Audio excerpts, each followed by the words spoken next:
Hey there, welcome to this short video. Now, this week I've been working with the SLT, or to be more precise, the senior sales leadership team of probably one of the biggest software companies in the world, a company that did about 17 billion last year in turnover. And I was working with their sales leadership. And as part of this workshop, one of the gentlemen made a kind of bit of a joke and throwaway comment and said, well, I just want a team of Lewis Hamilton. So give me that and I'll be happy. Okay, so he meant it as a bit of a flippant sort of comment, but I stopped the conversation there and said, well, let's unpack that a little bit. Let's understand, why would you even want to do that? Even though it's kind of like a metaphor, but why would you want to do that? And we identified a number of key attributes and activities and things that could actually be taken from the world of motorsport, applied to professional sales, and could help you become world-class at what you do and achieve goals and targets and retire sales quota and so on and so forth. So that's what I want to talk about in this video. Now, before I do that, in case you don't know me, my name is Brian Conway. I'm the creator of a program called Top Line Transformation. Probably pretty obvious what that is if you're in sales or business.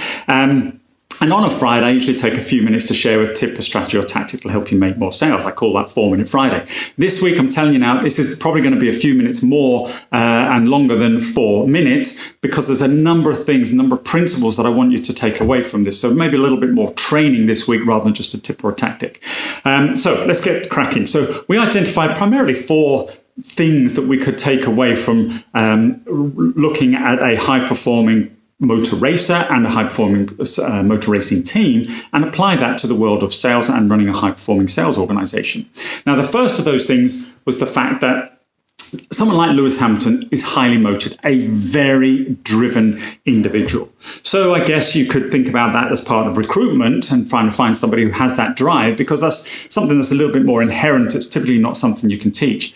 But something you need to consider is it is often very easy to demotivate somebody. So you bring somebody in with that high level of drive, if you don't provide them the right tools and environment to succeed, you can very quickly demotivate them. So you need that motivation, and you need to have the ability to keep that motivation high, which leads on to the second thing, which is tools. Like a motor racing driver, someone like Lewis still needs a car that will enable him to win. And you see that in motorsport all the time, people changing teams because the team just doesn't have the vehicle, the car, to enable that individual who is really driven to be able to achieve the outcome that they want. Now, in sales, those tools are your sales process, your sales methodology, obviously the products and services, but I assume they're all sound. Or you wouldn't be selling them. But many companies that I work with, and I've worked with a lot over the last 25 years, do not have some of those fundamentals of measurable sales processes and repeatable sales methodologies that enable their people to be as successful as they could be. So tools is the second thing. Now that leads into the third thing, again, coming back to motor racing, is they are obsessed with the data. They're looking at every element, every piece of telemetry they can, just to try and shave fractions of seconds off their lap speed, because that can make the difference between winning and losing. So measurement and metrics and having data to work with is another important part of running a professional and high-performing sales organization. And in our instance, it's looking at those steps of the sales process and looking at how we can optimize them. Now, if you don't have a measurable sales process, you can't do that, which comes back to point 2 about having the right tools and things. But I often talk about something called the 10% rule. And that is where if you can just improve the sales performance by 10% at each step of that sales process, that compounds over time and can make a huge difference to that top line and the amount of sales quota that you retire. I've seen companies double, triple, and even quadruple their sales performance in just 12 months by actually having measurable processes and repeatable process. And the repetition bit is important as well, because it's having a consistent approach that means people get better and better and better at doing it. And you as a sales manager can use that information to coach and support your sales team to high performance. So those 3 things. Now, the last thing that we sort of recognized was that someone like Lewis Hamilton, he races for 2 hours on a Sunday and maybe an hour of qualification on a Saturday. So he does 3 hours, just 3 hours of actual work that moves the needle, so to speak, that actually qualifies towards them achieving their outcome of becoming world champion or winning the constructors champion, as they call it, as a team. So what do they do in the rest of the time? What are they doing for the other 99% of the week? And they don't even race every week.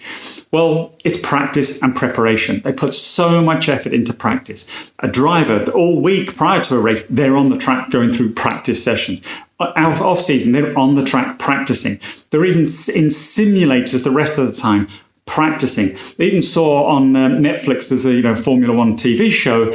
And I remember seeing recently one of the drivers sitting in this, it was just a cage. It had a seat, a steering wheel, and 2 pedals. There was nothing else. There was no car. It was just a tubular cage. And he sat there literally in his mind, visualizing and practicing and going through the motions without other cars, without a track, with nothing else to see except his what he could visualize in his mind. Now, I'm not suggesting we go to that length of extreme, but it just shows how important that preparation and practice can be to ultimately hit the pinnacle of success as they are aiming to do. So what does that mean to us as salespeople? It means we probably should practice more and take the time to do more planning. I've worked with tens of thousands of salespeople over the last 25 years, hundreds of sales organizations, some of the biggest and most successful sales teams in the world. And preparation and planning can make a big difference. And most sales teams do not do that very effectively. So if you are a sales manager or business owner and you're running a sales team, take the time to coach, to run some drills, to do some practice, to do some role play. Oh no, not the dreaded role play. Everybody rolls their eyes. Every week I run a class. Now we're doing live stuff as well, which is great. And we do some role playing. And before the exercise, everybody goes, oh, role play, it's not real and all that sort of stuff. And then afterwards, I say, what was one of the best parts of the class? And they go, probably the role play. Or they do a little 10 or 15 minute activity and they go, God, that was really great. Just thinking about our competitive strategy and how we might actually construct our sales approach based on what our competition and who our competition is. Actually proactively thinking about a strategy rather than just reacting to an objection when somebody brings up the competitor. That 10 minutes, again, they just go, wow, that was a really good exercise. But the point is, you don't have to do those just in a class. That's what I say to them. It's not something you just have to do here on this training. Take that and use it as part of your preparation and planning back in the field. Make the time, sharpen the axe, whatever you want to call it, because it does have a significant impact on your performance and will help you close more business, close bigger deals, close them faster. And what wouldn't you like about that? So 4 things there. As I said, understand the motivation and make sure you're not demotivating people.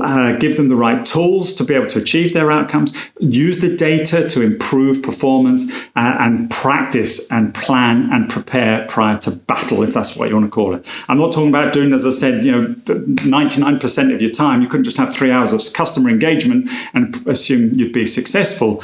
But it's probably the other way around. As I said, in sales, we do significantly little planning and preparation, and most of our work is done in the heat of the battle of the customer and sales engagement. So just tip that balance perhaps in a more favorable position and you will see results.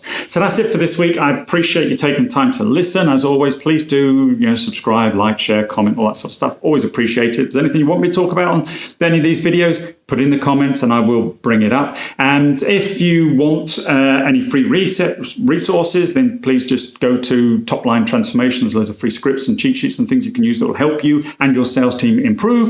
And if you've liked what I've talked about today and you'd like to discuss that further, again, go to Top Line Transformation. You'll see a calendar button at the top of the page. You can book an appointment with me, no obligation, no charge. Happy to spend some time with you and just see if I can give you some tips and ideas on maybe how you could improve your sales performance. And who knows, maybe we'll even work together at some point. But that's no pressure to do that. That is a free strategy conversation, whatever you want to call it. Okay, so my name is Brian Conway. This has been a extended 4-minute Friday, maybe a 10-minute Friday, but I trust you got value from it, and I hope you have a great weekend. More importantly, a fantastic week of selling and closing business and growing your top line next week. Until I see you again, take care. Bye-bye.